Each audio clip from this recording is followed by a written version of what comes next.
Hey guys, welcome to my channel. I hope you guys are keeping well. I know it's been a while since I've posted a video. I think it's been like a full month. It's actually just been such a crazy time. So we all know that we're living through this global pandemic, and it's been so hard almost getting motivation to put out videos, especially when not knowing when we're going to be going back out into the world again.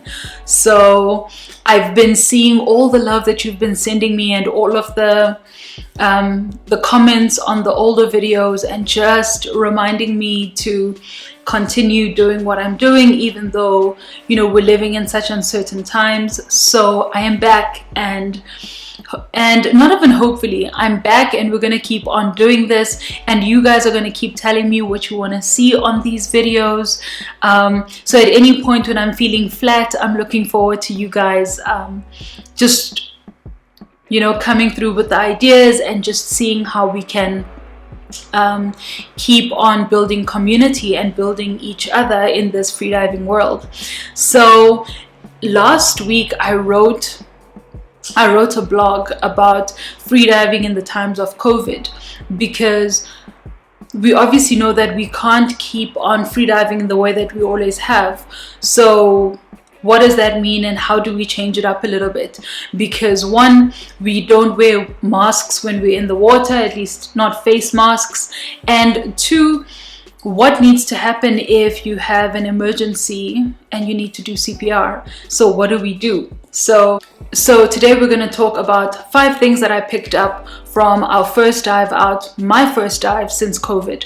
So it has been 3 to 4 months since we've been in the water, and one of the quarries that we dive in, they opened up and they said, you know, they only allow swimmers and fishermen, and in every single way freediving could well be swimming. So we were out there and we just had a fantastic opportunity to enjoy the water. And of course everyone has been doing dry breath training, so it wasn't such an issue, the holding of the breath, but the water was 14 degrees, so it was really cold, and but it was fun and it was beautiful and it was fantastic to be in the water again, and there was fish. And yeah, I hope you guys do enjoy the video that I post, and let me know your thoughts. Have you guys been able to get into the water yet?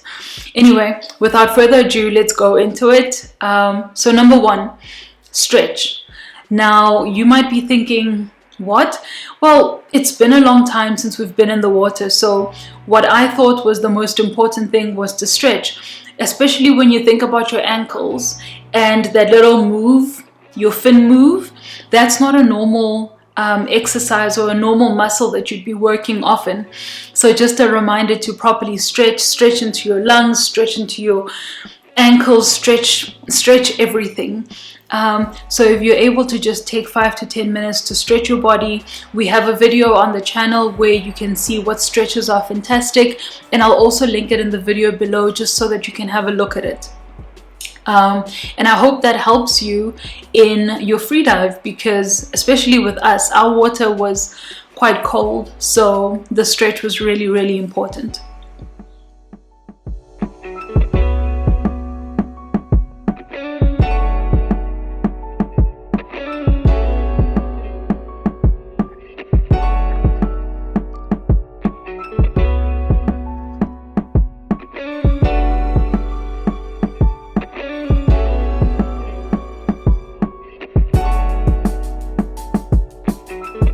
Number 2, practice your equalization. So this sounds so stupid because, you know, maybe you've been in the water your whole life, and if that's the case, maybe you don't need to. But I found that I needed to just equalize while I was on land, make sure that everything is working. My sinuses are open, the world is open, my lungs are open. That was an important part for me. And while we were diving, one of the ladies actually said, so she did a little duck dive and she quickly came back up and she said, I forgot how to equalize. And that's such an important thing, because then your natural thing is to go into your Valsalva instead of your frenzel. So just a reminder to check up on your equalization, equalize while you're on the surface of the water before you descend. And again, as often as you can before you get any kind of discomfort. You need to equalize. At least that's what I thought was most important to share.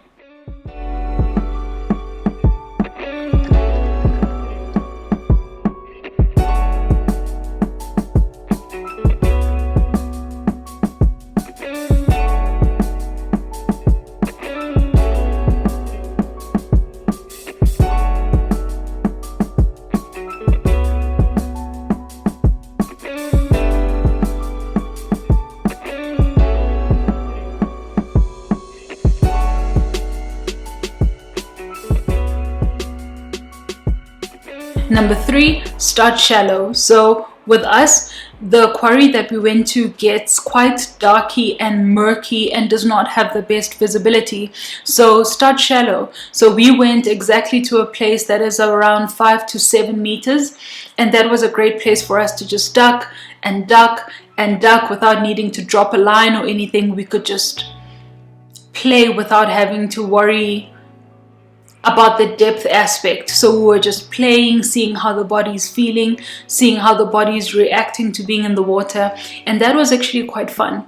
So start shallow as well, because it helps to build up your confidence. So even if you're not feeling as comfortable or as confident, when you're going to drop the line to 15 and it's your first time in the water, it might just kind of feel not as fun to the other people who might be battling. So if you start at 5 to 7 meters, everyone knows that they're feeling good. Everyone knows that they're able to equalize. Everybody knows that their suits are fantastic. Their weighting is fantastic. And you feel good. And when you feel good, you do good. And then you move on to a deeper part. And for me, that was also great, because I was nervous not knowing how my body would feel after such a long time not being in the water. So start shallow and gradually build up that depth.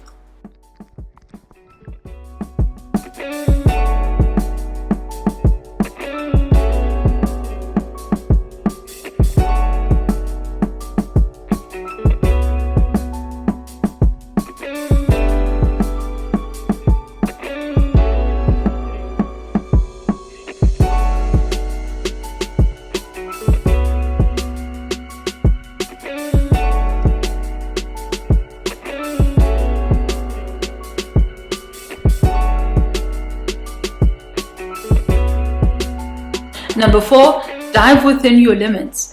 This is important because if anything has to go wrong, the world has changed up a bit in that CPR and any kind of mouth-to-mouth poses new dangers to people who are around you.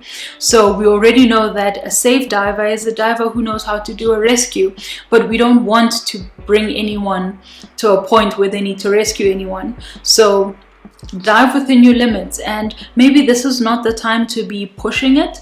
So see how your body is feeling and work with your body. But I think the most important thing, this has always been the most important thing within freediving, diving within your limits. So dive within your limits, see how it feels. And if this pandemic is anything to go by, I think we're going to be in our growing limits for a very long time. So take your time.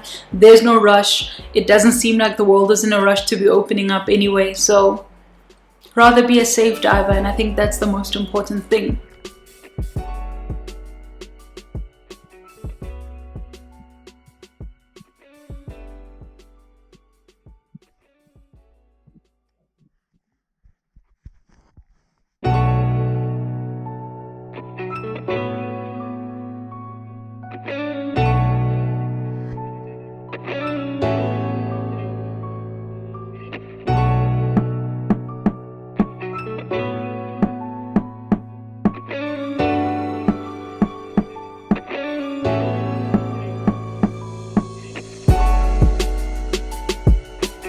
And number 5, play. So this for me is always the most important thing in anything that I do, be it if I'm working out or be it if I'm hiking or whatever it is that I could be doing. The most important thing is to play, because when we play, that's how our body grows, that's how we grow, that's how our tolerance grows, this is how we get stronger. So I think the most important thing, instead of chasing depth and instead of chasing the many things that we could chase, I would propose that we play and we see how our bodies are feeling, and just, I don't know, I find that when we play, this is often a great time for us to see where our bodies are at, and we're able to just grow. So yeah, so guys, that's my video for this week. When we went out diving, this was, when I got out of the water, it was the one thing that was in my head and in my heart that said, you know, this is important to me and I want to share it with the world. So if you guys are, you know, let me know. One, are you guys able to dive to depth yet? So are your seas open? Are your quarries open? Are your pools open? And how has that been feeling? How does it feel to dive after such a long time? And what else did you pick up when you went diving? So I'm keen to hear what you guys think. I'm keen to hear how you guys are doing. Let me know you're okay. I'm okay.